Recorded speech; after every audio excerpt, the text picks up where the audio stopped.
L'hémostase, c'est les différents mécanismes qui permettent de maintenir la fluidité sanguine sans qu'il y ait un saignement. Donc c'est un équilibre. Donc c'est l'hémostase permanente. Ça c'est en permanence. Le sang circule dans le vaisseau sans qu'il y ait un saignement.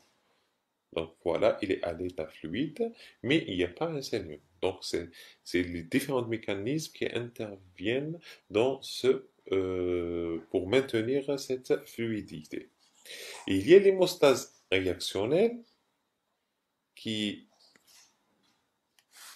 qui permet donc l'arrêt de l'hémorragie en cas de lésion vasculaire.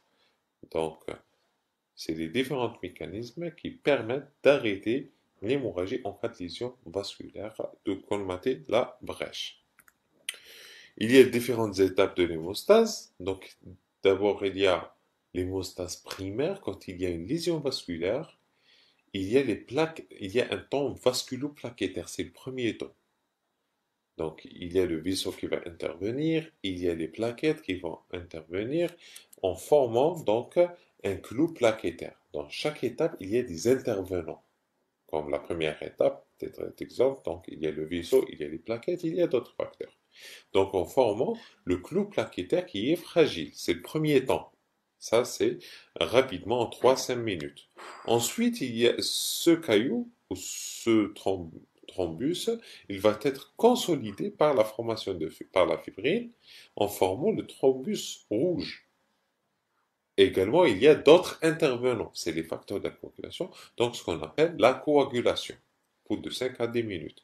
Ensuite, il faut bien qu'il y ait une reperméabilisation du vaisseau sanguin, après cicatrisation, ce qu'on appelle fibrinolyse, c'est-à-dire lyse du caillot et dissolution du caillot, et la circulation redevient normale. Donc, voilà ce qu'on appelle l'hémostase. Il y a l'hémostase permanente, donc le sang qui circule le plus normalement donc, dans les vaisseaux sans qu'il y ait un saignement. Et en cas de lésion vasculaire, il y a des mécanismes qui vont intervenir, ce qu'on appelle l'hémostase réactionnelle. Donc, voilà les différentes étapes. On commence avec l'hémostase primaire. Avant d'étudier chaque étape, il faut qu'on parle des intervenants de chaque étape, ensuite les différentes mécanismes, différentes étapes. Donc, les acteurs, l'hémostase primaire, c'est les mécanismes qui vont aboutir à la formation d'un agrégat plaquettaire ou bien un thrombus blanc. Ce mécanisme, il permet l'arrêt du saignement dans les capillaires les plus fins. Donc, dans les gros faisceaux, c'est pas la formation de thrombus blanc qui va arrêter le saignement. Dans le premier temps, mais il faut que ce soit coagulation et voilà. Donc, dans les petits vaisseaux, donc le thrombus primaire, thrombus blanc permet d'arrêter le saignement. Quels sont les acteurs de ce mécanisme? Donc, les intervenants qui vont intervenir dans cette étape, c'est la paroi vasculaire, puisque ça intéresse la paroi, les plaquettes, le facteur de von Willebrand et le fibrinogène. Donc ça, c'est les 4 acteurs de l'hémostase primaire. L'hémostase primaire passe par des étapes. Il y a la première étape qui est vasculaire, ensuite il y a le temps plaquettaire. Le temps vasculaire, c'est la vasoconstruction, c'est réflexe. Dès qu'il y a une lésion, il y a une vasoconstruction. Ensuite, il y a différents phénomènes ou bien le temps plaquettaire. On va voir d'abord acteur par acteur, les différents acteurs qui vont intervenir. Ensuite, on va détailler les différentes étapes. La paroi vasculaire, donc, elle est formée, comme vous le savez tous, donc l'intima, le média et l'adventice. Très bien. Dans l'intima, il y a l'endothélium, il y a la membrane basale, il y a le sous-endothélium. Bien. L'endothélium, c'est tout ce qui est en contact, c'est à l'intérieur, tout ce qui est en contact avec les éléments fécaux du sang, avec le sang, avec le plasma, etc. Donc, il a des caractéristiques, donc il est non thrombogène. Donc, il est chargé il a des charges électronégatives et il synthétise des molécules molécules protectrices comme la prostacycline, qui est un antiagrégant, les héparins sulfates et la thrombomoduline. Donc, cette activité permet qu'il n'y ait pas une adhésion avec les éléments figurés du sang. Du coup, il n'y aura pas un thrombus ou formation de coagulation et permet donc, il n'y a pas une interaction entre l'endothélium et les vaisseaux. Donc, ça, ce qu'on appelle phénomène non thrombogène. C'est caractéristique de l'endothélium. Il y a une activité thrombotique, c'est la synthèse de facteurs de von Willebrand, c'est un des acteurs de l'hémostase primaire. Et qui est stocké donc dans les cellules endothéliales, il y a ce qu'on appelle les grains de Weibel-Palade qui synthétisent ce facteur. Mais ils ne sont pas sécrétés en permanence. Voilà. Donc, c'est en cas de lésion, etc. Mais la principale action des cellules endothéliales, elle est non thrombogène. Par contre, il y a la membrane basale, bien sûr, qui est le support du sous-endothélium. Elle est liée avec cellules endothéliales par collagène, donc interaction par un collagène type 4, et membrane basale avec le sous-endothélium par fibronectine et collagène type 3. Donc voilà, c'est les liaisons entre les trois couches. Et il y a le sous-endothélium. Sous-endothélium, par contre, il est thrombogène. Il permet l'adhésion des plaquettes, donc l'adhésion des plaquettes qui circulent au niveau du sang. Pour l'instant, si le vaisseau sanguin est intègre, il n'y a pas de lésion, donc il n'y a pas une interaction parce qu'il y a les cellules endothéliales qui s'intercalent entre sous-endothélium et le flux sanguin. Quand il y a une lésion, donc sous-endothélium, sa caractéristique principale, il est thrombogène, contraire de cellules endothéliales. Il permet l'adhésion des plaquettes sanguines qui circulent au niveau du sang avec le facteur de von Willebrand qui est sécrété par les cellules endothéliales, par le collagène de type 3 et par les myofibrilles et la thrombospondine. Donc, il permet l'adhésion des plaquettes et l'activation des plaquettes. Donc, voilà, on veut résumer le vaisseau sanguin pour être clair. Donc, il y a le vaisseau sanguin, il y a la partie, l'intima qui est qui est formée de cellules endothéliales, la membrane basale et sous-endothélium. Les cellules endothéliales ont une caractéristique non thrombogène, donc qui va permettre au sang de circuler librement, donc de rester fluide. Il n'y a pas une interaction entre les cellules endothéliales et les éléments figurés du sang. Elle est chargée négativement, etc. Et il y a la membrane basale, c'est le support de l'endothélium, c'est le support du sous-endothélium, et il y a le sous-endothélium qui est thrombogène. Thrombogène, c'est-à-dire quand il y a mise à nu de l'endothélium, il y a une interaction entre les plaquettes et le sous-endothélium par l'adhésion par le facteur de von Willebrand, thrombospondine, par le collagène type 3, etc. Donc ça, c'est caractéristique principale de la paroi. Il faut connaître ça. Ça, c'est pour comprendre. Vous n'êtes pas obligé de retenir tout ça, mais c'est de bien de savoir pour comprendre les mécanismes de l'hémostase. C'est pour vous, principalement. Donc, la membrane et les cellules endothéliales, il y a le média et l'adventice, donc il y a les fibroblastes, il y a l'actine et myosine qui permettent la contraction du vaisseau, et l'adventice c'est la protection, il y a les vaisseaux, il y a la terminaison nerveuse. Donc, voilà. Ensuite, deuxième acteur et intervenant, c'est le plaquette. Qu'est-ce qu'on peut dire sur une plaquette? Donc, on a vu le globule rouge. Maintenant, on va voir le deuxième élément figuré du sang qui est plaquette. Plaquette, c'est, on a dit que il est issu de ce qu'on appelle la mégacaryopoïèse. Et on a dit que la mégacaryopoïèse, c'est pas comme les autres lignées, comme les érythroblastes pour former le globule rouge, ou bien comme les granules pour... C'est pas une division cellulaire. C'est un phénomène qui est l'endométriose. Mégacaryocyte, c'est une grande cellule qui va... C'est son cytoplasme qui va se fragmenter, donnant des plaquettes qui vont être quittées la moelle et... ils vont être libérés dans le sang, ce qu'on appelle des fragments. Les fragments cytoplasmiques, c'est les plaquettes. Mais elles sont ils ont un rôle important dans l'hémostase primaire. Ces plaquettes, elles sont formées d'une membrane, bien sûr, membrane cellulaire, d'un cytosquelette qui permet de garder sa morphologie, de microtubules, donc voilà, ce que sont les microtubules, système tubulaire, voilà, système tubulaire, qui permet la contraction du système tubulaire, il permet la contraction et la rétraction du caillou. Il y a des microfilaments lactine et myosine qui permettent la sécrétion et le changement de la forme et rétraction. D'accord? On va voir c'est quoi changement de forme et rétraction. Les granules denses pour l'agrégation. Il y a les granules denses. Donc pour l'agrégation, il y a également les granules alpha. Les granules denses, il y a des granules à l'intérieur qui sont les granules denses et il y a ce qui est bleu, c'est les granules alpha. Les granules alpha, ils contiennent le facteur 4 plaquettaire, ils contiennent de fibrinogène qui est le facteur 1 de la coagulation, le facteur de von Willebrand, donc on a vu que le facteur de von Willebrand, il est issu des cellules endothéliales et des plaquettes. Voilà. Et on a thrombospondine, PDGF, et le facteur 5. Il est dans les granules alpha. C'est le facteur 5. Il faut retenir ça. Donc, c'est pour bien comprendre les différents mécanismes qui vont venir après. Les granules denses ils contiennent de l'ATP et de l'ADP, de sérotonine, du calcium, l'histamine, etc.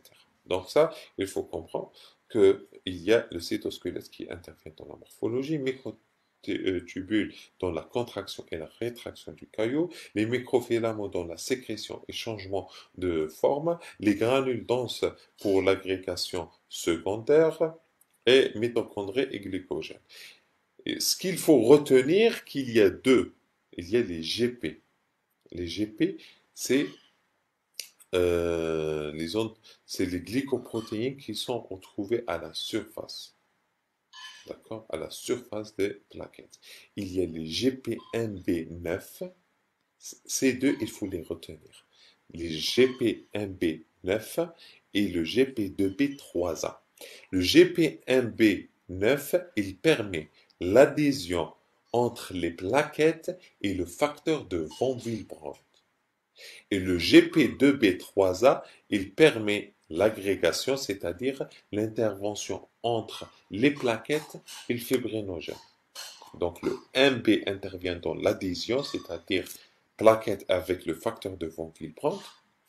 Et le GP2B3A, c'est l'agrégation, c'est-à-dire l'interaction entre plaquettes et fibrinogènes. Ça, ces deux GP, il faut les retenir, c'est des glycoprotéines qui sont retrouvées à la surface des plaquettes.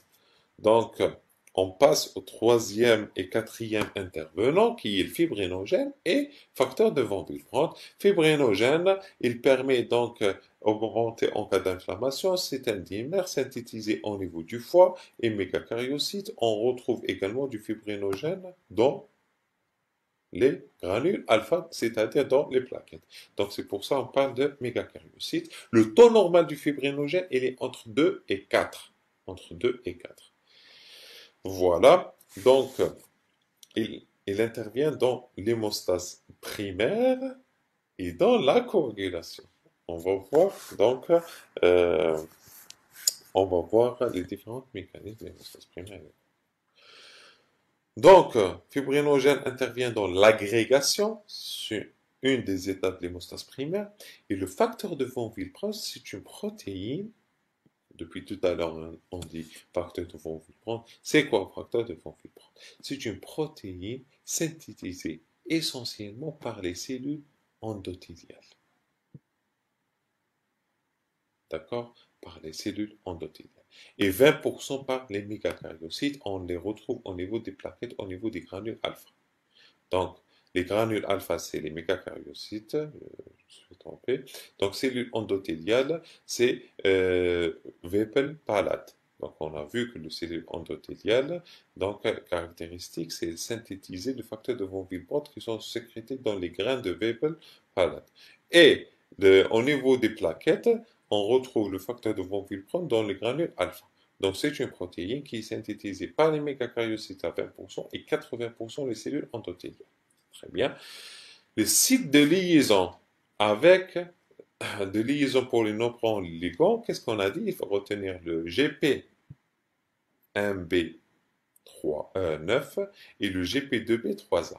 Donc, le GP1B9 intervient dans l'adhésion, l'interaction entre plaquettes et fibrinogènes. Plaquettes et facteurs de von Willebrand. Plus ou moins, le GP2B il peut intervenir dans l'addition également. Donc, voilà ce qu'il faut. Et le collagène, elle permet également collagène sous-endothélial. Il forme un pont entre les plaquettes et on va voir c'est quoi le pont. Donc, le facteur von Willebrand, son rôle, c'est l'adhésion des plaquettes. Quel est le rôle du facteur von Willebrand? Pour comprendre, c'est une protéine qui est synthétisée par cellules endothéliales. Donc, il forme un pont entre les plaquettes et les cellules endothéliales. Donc, il y a un ligand qui va le fixer aux cellules sous-endothéliales et il y a un ligand qui va le fixer, qui est principalement le GP1B, qui va le fixer avec les plaquettes. Donc, en formant un pont et elle permet l'addition des plaquettes avec le sous-endothélium. C'est ça l'action du facteur de von Willebrand. Ensuite, le fibrinogène, c'est l'action entre plaquettes et une autre plaquette. Donc ça, ce qu'on appelle, on va voir ça en détail. Donc le facteur de von Willebrand, le rôle principal, c'est l'adhésion. Et également, il a un rôle protecteur du facteur 8. Il transporte, il protège le facteur 8, qui est le facteur anti-hémophilique A. Donc ça, c'est le rôle de facteur de von Willebrand. Il a deux rôles. Rôle dans l'hémostase primaire, et rôle de protecteur du facteur 8. Donc ça, c'est pour les intervenants de l'hémostase primaire. On va voir le déroulement de l'hémostase primaire. Donc, la première phase, on a déjà vu, donc, il y a le temps vasculaire, il y a le temps plaquettaire. Le temps vasculaire, quand il y a une brèche, il y a de la vasoconstriction. Donc, diminution du flux sanguin. Il y a une vasoconstriction, donc c'est le premier temps qui est le temps vasculaire. Ensuite, il y a le temps plaquettaire qui va aboutir à la formation du clot plaquettaire. On va voir les étapes du temps plaquettaire. Donc, quand il y a brèche, il y a la vasoconstriction. Ensuite, il y a l'adhésion plaquettaire, c'est-à-dire, il vient le facteur de von Willebrand, il est libéré par les cellules endothéliales. Très bien.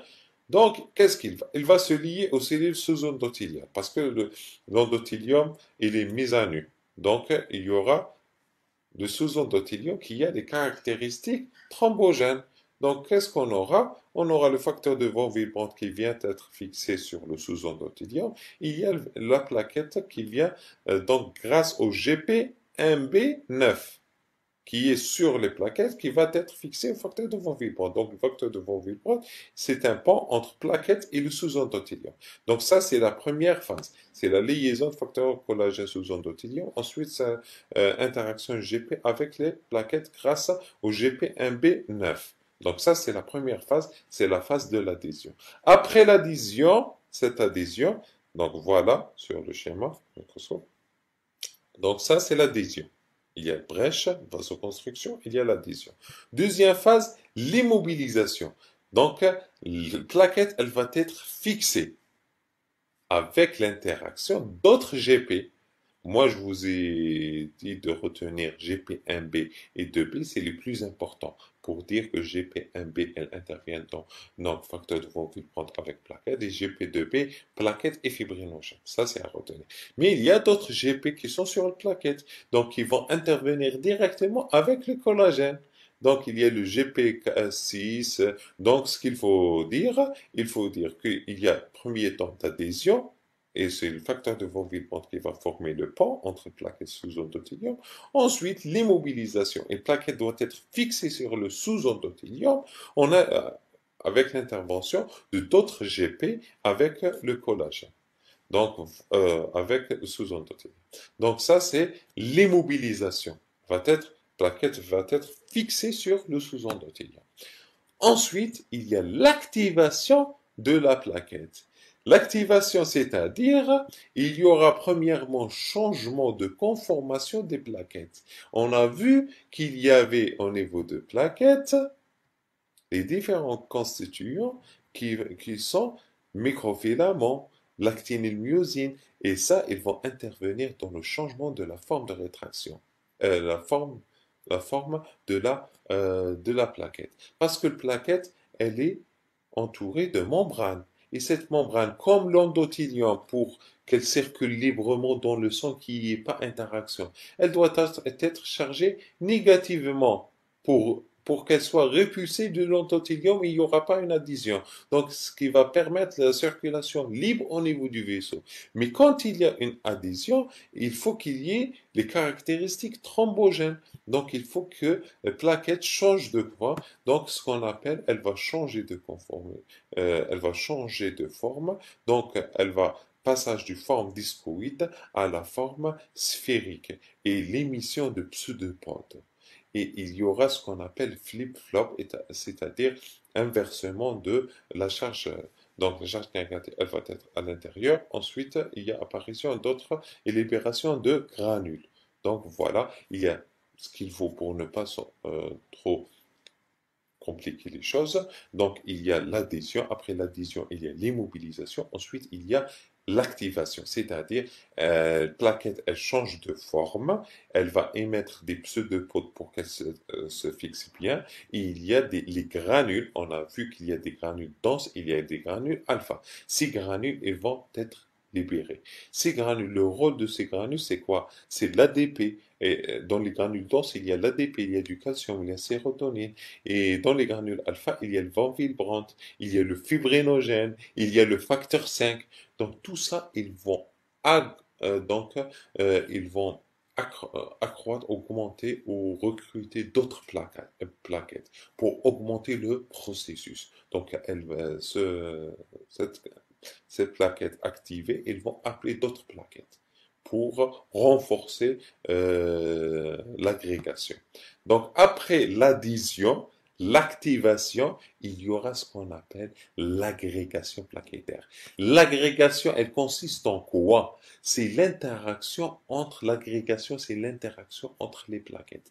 Comment s'effectue cette agrégation? Donc, sur la surface des plaquettes, au niveau de la surface, il y a du GP2P3A. GP2P3A.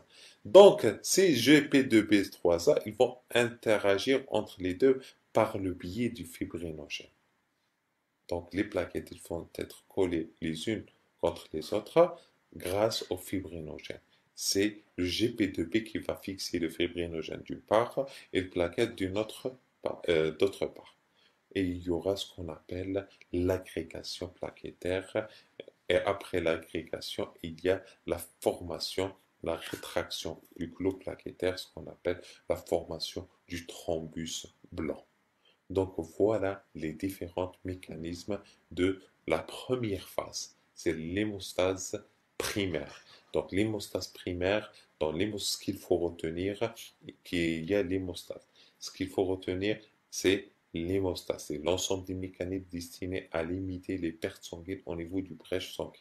Et au niveau de l'hémostase, il y a des intervenants. Ces intervenants sont la paroi vasculaire, les plaquettes, facteur de von Willebrand et fibrinogène.